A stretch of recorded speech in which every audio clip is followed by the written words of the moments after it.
Pronto? Sono Roberta Mocco, chiamo dalla Rai di Cagliari. Ciao, sono sorella di Roberto. Senti, cosa puoi raccontarci di quei giorni in cui tu sei stata a Riga? Diciamo, ci fermavano donne dell'età di mia madre, facevano i complimenti e poi che mi dicevano di essere orgogliosi di avere uno come Roberto, perché erano orgogliosi di averlo loro. Ho capito.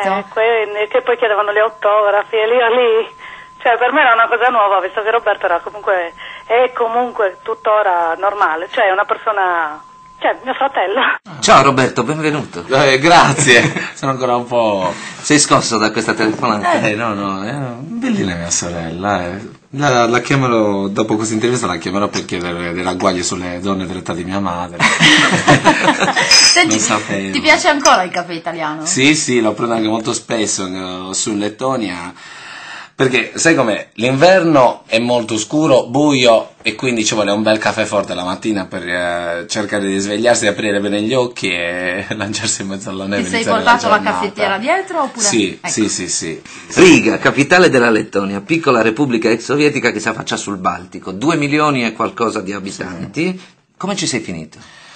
Allora, tutto è iniziato nel 2001. Nel 2001 io mi sono laureato in lingue e letterature straniere a Sassari e ho fatto la domanda per il progetto Socrates per andare all'estero e insegnare la lingua italiana. Il mio scopo era andare in Portogallo, infatti avevo scelto come preferenza Portogallo o Danimarca e mi hanno detto, guarda, c'è la Lettonia. E io ho detto, ma in fin dei conti tra Portogallo e Lettonia non c'è molta nessuna differenza. E quindi ho detto, ma perché no? Ho aperto un attimo un libro per vedere dov'era, perché dopo la frammentazione dell'impero sovietico, diciamo che... C'è un po' di difficoltà a collocarla. Estonia, Lituania, Onia e così via. E l'ho trovata e ho visto che anche Riga è una bella città, ho visto alcune cose su internet, poi era sul mare, a me piace molto questa... di città sul mare, mi piace molto il mare, avere il mare vicino perché, non so, mi dà molta energia. Roberto, tu sei stato lanciato da un reality show stile Amici di Maria De Filippi, lì in Lettonia. Ecco, ci racconti un po' come andò, come hai fatto il provino, come mai? È successo così, è finita la seconda edizione e ai primi di gennaio è apparsa in televisione la pubblicità per prendere parte alla terza edizione di Talando Fabbrica. Quindi questa amica ha scritto, mi hanno chiamato, io sono andato a fare le selezioni, eravamo in 800 circa, però ci hanno subito ripescato, diciamo, nel senso ci hanno subito scelto i primi 30 e dopodiché hanno fatto l'ultima selezione in cui c'era da cantare, e hanno fatto parlare in lettone molto, se ne ho fatto 4 risate anche per il mio accento italiano che dava un tocco melodico a questa lingua comunque abbastanza dura, uno straniero che parlava lettone all'interno del programma.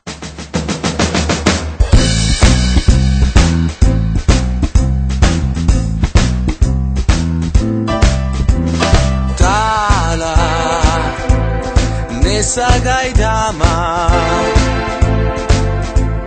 Usmeres lukturi sudraba lukturi bala Tala Nessa gajdama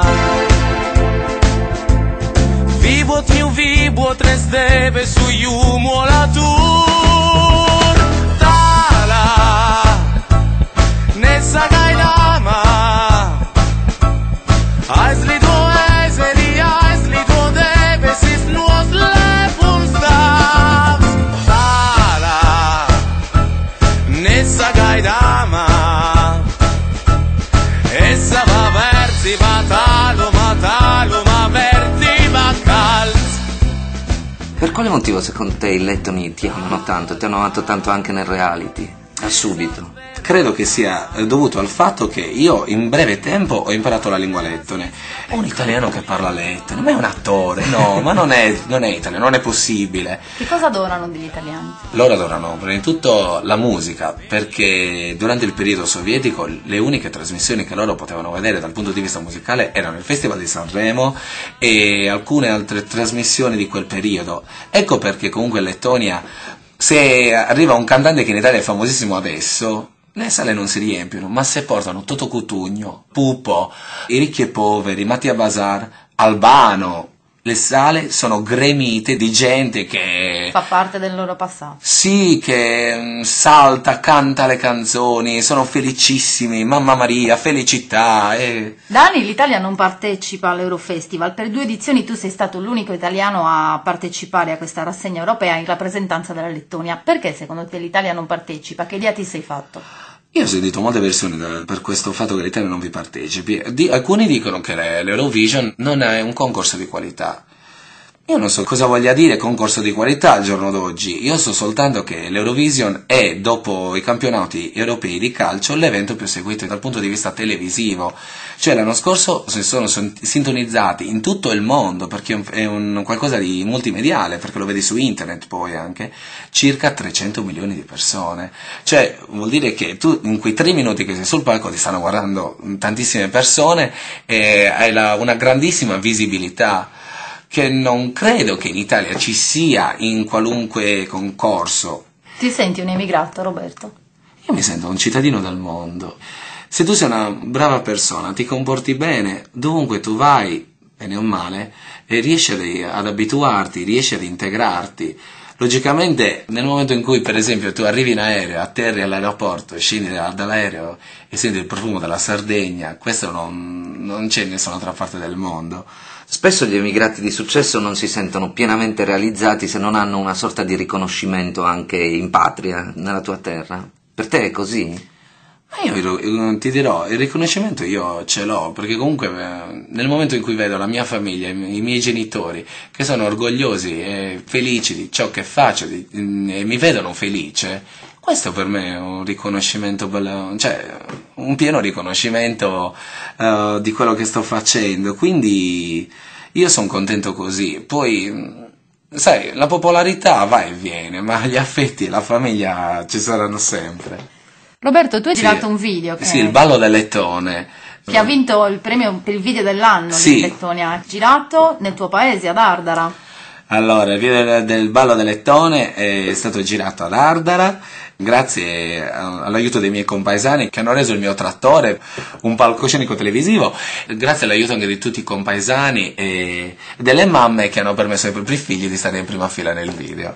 Tutto il paese in questo video. Tutto, ma è tutta anche la mia generazione, c'era mia mamma, mia nipote, mie sorelle, mio cognato, tutti diciamo che hanno preso parte in maniera molto attiva a questo video. E poi è stato girato anche alcuni frammenti da Villa Simius e da Stintino, dalla Pelosa.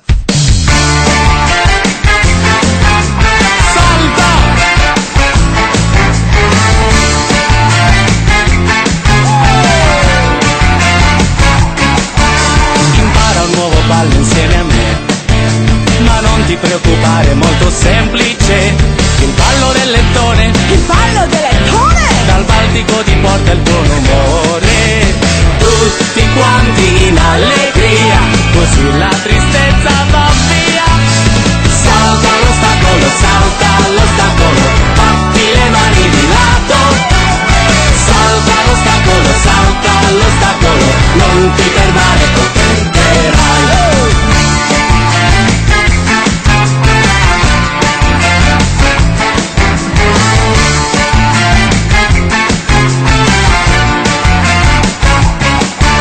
Impara un nuovo ballo insieme a me, ma non ti preoccupare, è molto semplice. Il ballo del lettone, Il ballo del lettone, dal Baltico ti porta buon umore. all together in happiness. Roberto and Elisabeth. Salta l'ostacolo, batti le mani di lato.